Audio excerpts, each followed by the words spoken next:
5 later in the show. We're now joined by CBSSports.com college football writer, columnist Dennis Dodd on Sikkim 365 Radio.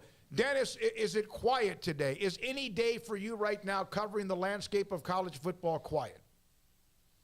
It's quiet so far, Smokey. This was supposed to be the day that the Pac-12 exclusive negotiating window expired with ESPN and Fox, but I think it's going to expire, and that this thing's going to go out to bid for the Pac-12 because I don't know any of those schools who want to sign agreements. Dennis, why did the Big Ten cool over the last week on any further expansion with the Pac-12 teams? I think they just want to concentrate on the 15. As I wrote originally, those four don't bring pro rata, which is equal value to the amount produced by the existing 16 schools, and that was going to be a huge problem. Not only did they not bring the value, they brought significantly less value. And it wasn't going to be, if they decided to do it, it wasn't going to be included in this contract anyway, which is going to be announced this month. I'm talking about the Big Ten contract, which is going to really have a profound effect not only on what we're talking about, but college athletics, because it's going to be the biggest media rights deal ever in college for a conference. So it's, it's not that they couldn't do it down the line, but it just doesn't make sense to do it now when they're still trying to wedge in USC and UCLA as a conversation. So, Dennis, where does this kind of leave the Pac-12 schools in your mind? I know you've talked about, the Big Ten media rights, and you just discussed that and how that kind of comes into play. But the fact that they've got this deal coming up, I mean, kind of what do they do if you're Oregon, Washington, and even the schools that might not be one of those that thought they'd have a chance to maybe move elsewhere? I don't think they go away. Their fallback, if I guess they don't get coached, is like 10, stay together 10 strong. And somebody, I said, well, that's kind of dangerous, isn't it? And the person said, well, the Big 12 did it. And I said, well, no, they didn't. They lost Texas and Oklahoma, and then they retrenched right away. So I don't know if that's good strategy or not. I think they'll survive. I think there'll be some sort of conference that exists with Pac-12 teams in it. That makes sense? I don't know what it'll be called if they get rated by the Big 10 and Big 12, but maybe Mountain West Plus. But I think there'll be some conference with Pac-12 teams in it. Do you think the Big 12 has actually offered anybody from the Pac-12? Well, define offer. I mean, typically the communication between these schools is way, way, way below the radar, because if it gets a sniff from the conference lawyers, they can immediately file a lawsuit for tortious interference. And so it's almost like USC, UCLA. Until it actually happens, it doesn't happen. Has there been communication? Absolutely. I would dare say maybe every school in the Big 12 called the Pac-12 last year when the Big 12 was injured by the loss of Texas and Oklahoma. But for whatever reason, the Pac-12 decided not to take any more teams at that time. In fact, the vote, as I reported yesterday, was 8-4 against, and really scuttled by Carol Folt, the president of USC, really said, why are we doing this? Why are we doing this at all? Well, I think, Carol, you might have some selfish reasons why you're not doing that. So that's another story. So, yeah, it's safe to say there's been communication. What do you think the future is for the Big 12 now going forward, that maybe they can poach some teams? Do you feel they're in a position of strength, or is everyone in a varying degree of strength depending on whatever the SEC and Big Ten decide to do long term? Well, they think they're in a position of strength because as of right now, the 12 are really committed to each other going forward. Obviously, they haven't signed a grant of rights because the deal doesn't expire till 25. But they feel really good about the 12 and how it's valued.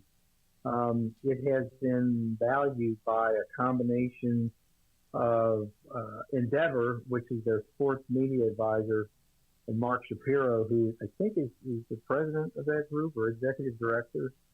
And they are getting they're being valued at. I mean, they're going to get it. Right now, they're being told they're going to get more than they thought, maybe north of $30 million per school, which is a giant reduction of the existing Big 12 schools, but for the 4 new ones, is a huge gain.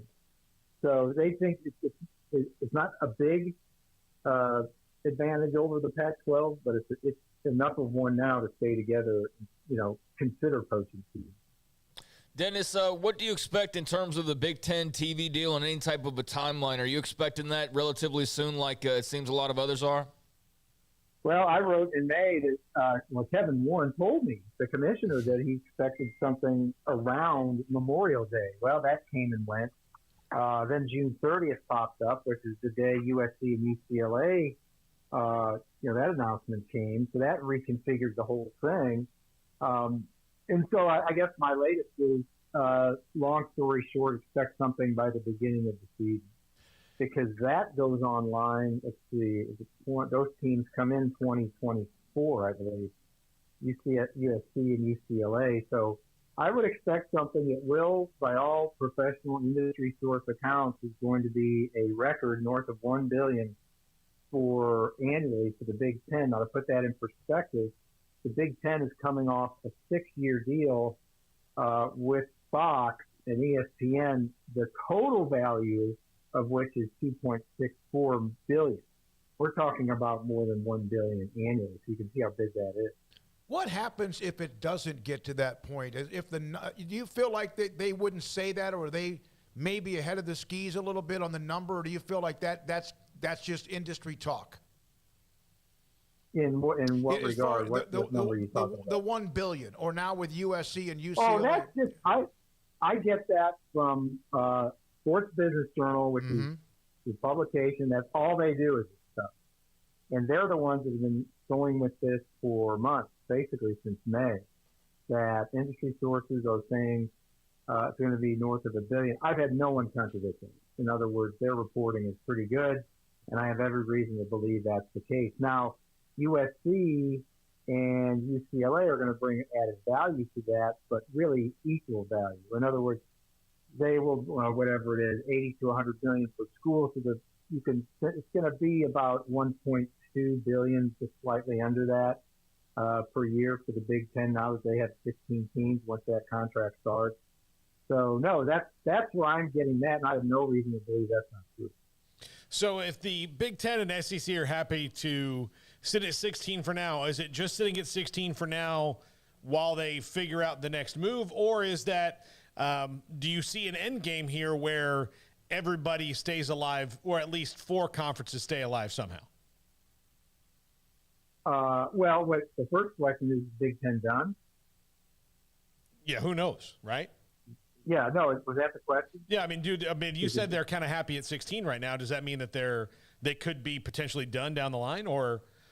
Well, Kevin Warren, the commissioner of the Big Ten, really scared a lot of people on their media days last Tuesday, I guess it was, when he kind of went Brett Warmark. He didn't say we're open for business, but he referred to future expansion. He said we're going to be aggressive 7 times. He said the word bold 3 times. I had people texting and calling me saying, what is going on? They're scared that this guy's going to do more. No, I would say that, look, this all starts with Notre Dame. Forget everything else. Notre Dame is a standing invitation to basically join any league at once. And that would be, right now, the Big Ten would be first. So Notre Dame, based on the numbers I'm telling you just now, they would have to evaluate where they stand, is either going to join the Big Ten or stay independent. I think they're going to stay independent. Then the next question is, does the Big Ten, do anything else? And after that, I think what we've already seen it's a Big Two and a group of 8 right now. That maybe the ACC, when this shakes out, is right up there with them, but not really. Their cost for their annual revenue for those schools is locked in for the next 14 years, averaging $36 million per school. So, but I think with the power, the prestige, the recruiting ability, the television pull of those 2 top conferences, it's the power 2 right now in a group of 8. Dennis, what are your thoughts on all the chatter here as of late, going back to talking about the college football playoff and the potential expansion of that? Obviously, we've had comments from Warren and Sankey and power players involved in that, kind of revisiting the topic here lately. How much of an impact, or I guess first of all, how much do you believe that something could get done sooner rather than later in terms of that? And how much does that also become a wild card in what conferences may be looking at is what that setup could be sooner rather than later? Well, Mark Keenum, who's the president of Mississippi State and the chair of the CFP Board of Managers right now, basically said he thinks it'll get done by next summer, which is really shocking. As of February, we're going to have to wait, 4 more years to even revisit this? Yeah. And now the commissioners themselves have floated the idea of 16. This is just my opinion. I think that's where we're headed because it's too easy. With 16, because we have some sort of settling now. So 32 teams at the top, Big Ten, SEC. With 16, that provides for the max that either of those schools could get in. Let's say 4. That's 18 per year. And that, I think that's being generous, but that's why you do 16. So the power conferences can get all they want. That leaves 8 other spots for the other conferences plus Notre Dame. If you just look at any top 16 at the end of the season, before the season, middle of the season, let's say the AP poll, the top 16 teams are going to get taken care of. That's a legitimate playoff in anybody's mind because they're also, I don't know if you noticed, Sankey's talking about all at large, no conference champions, no automatic champions, which then it makes it even more accessible, I think, to the group of 8. Oh, okay, if our conference champion gets upset, he can still get in. It's not automatic. Yes, you can. I think that's where they'll end up, and it makes a lot of sense. What I can't get past yet is how they sell this 2 teams playing 17 games. 2 teams in the championship game will probably end up playing an NFL schedule. And I don't know how they sell that. I know how they were selling it to 12, that the average team in the playoff is only playing less than, 1 more game per year. Mm-hmm. Because with Notre Dame, it doesn't play a conference championship game. So if you sell it that way, yeah, it makes sense. But every year there's going to be 2 teams playing 17 games. I don't know how they get it. Dennis, would you recognize if 2 conferences go big and then decide based on network or whoever that they're going to have their own national championship playoff? Well, that's the leverage here, isn't it? That they're saying it without saying it. And Greg Sankey has already said, hey, if you guys don't want to agree, we can have, we'd have our own playoff. I don't know how somebody would pay for that. I don't know what it would determine, but they could do it. With the Big Ten, you're just about there. There's not many teams you'd have to add to have a legitimate playoff with those 2 leagues. And a network would pay big money for that. Cincinnati goes undefeated, who cares? I'm not saying that. I'm saying they could. Right. Boise State goes undefeated, who cares? Then you're talking about Clemson, Florida State, Miami from the ACC. It's either join up or do what we say. You could see it happening, or we'll just do it ourselves. I don't know if the presidents would allow it, but they've gotten this far. They ripped asunder 2 leagues in the last 2 years with the help of the network. The Big 12 and the Pac-12. The Big 12 reorganized. I don't know if the Pac-12 is going to. They probably will, but they've shown no remorse in that case. So if the presidents are running things, it sure doesn't look like. Dennis, one more thing for me, and Craig has a follow-up. We know if you have something, you got to get a call or whatever. I know you got to go, and we appreciate your time. When Brett Yormark made the comment about that he wanted a conference, the Big 12, to be hip, et cetera. I know you wrote the comment about Iowa State, Cincinnati. Will you get a lot of Christmas cards from those fan bases? Oh, that was strictly tongue-in-cheek. I mean, who doesn't think that? When you think of the Big 12, you don't think hip, young, and cool. I understand what he was saying, but the first thing I thought of, there's going to be a lot of Iowa State, Cincinnati games out there. They're going to get what they're going to get. The numbers are enough. But I've covered the Big 12 and the Big 8 for 40 years. So I think I know a little bit what I'm talking about then. If people can't take a joke, that's on them. But I think you know where I'm coming from. No, and you've been covering the game for a long time, and you do go back to the days of the Big Eight as well. There's no question. Yeah. Yeah, Dennis, bear with me here because we had James Crepia on yesterday, and he had some interesting thoughts on the future of college football. And guys, you kind of might have to help me with this, but he was talking about the playoff and how we're all getting caught up in, if the playoff might expand, and that means that the Big 12 would be safe and the Pac-12 would be safe and they'd have their representative. But then he turned it on its head. He says, but what if they agree to expand the playoff, but that doesn't mean that those other teams get in, and it is just 8 SEC and it's 8 Big 10 schools? What's really preventing that? I think in the short run, what I just said, because I wrote about it yesterday. If they get any bigger than 16, I'm talking about the SEC and the Big 10, you're talking about Congress getting interested. You're talking about collusion. Maybe antitrust allegations where, hey, they've monopolized the game. So they kind of stopped at the edge of this cliff. Again, we're talking about them getting bigger. Maybe they will, but their lawyers have gotten them to this point without any oversight from Congress. I think that's what they have to watch out for. And that's why, at least in the short term, they're going to organize that playoff and have organized that playoff, the 12 that didn't fly, around access. I think with 16, you get the same access. You actually get more access than you did with 12. I think the thing to watch, and I've been asking this since Texas and Oklahoma went to the SEC, or the announcement came, is that when these commissioners get back in a room and decide on playoff expansion and decide what the revenue split's going to be, I can almost guarantee you the way the game is now, it ain't going to be equal. It's equal now. Those 5 get whatever it is, $66 million a year just for being in the Power 5 for starters. I think after those top 2, it goes way down.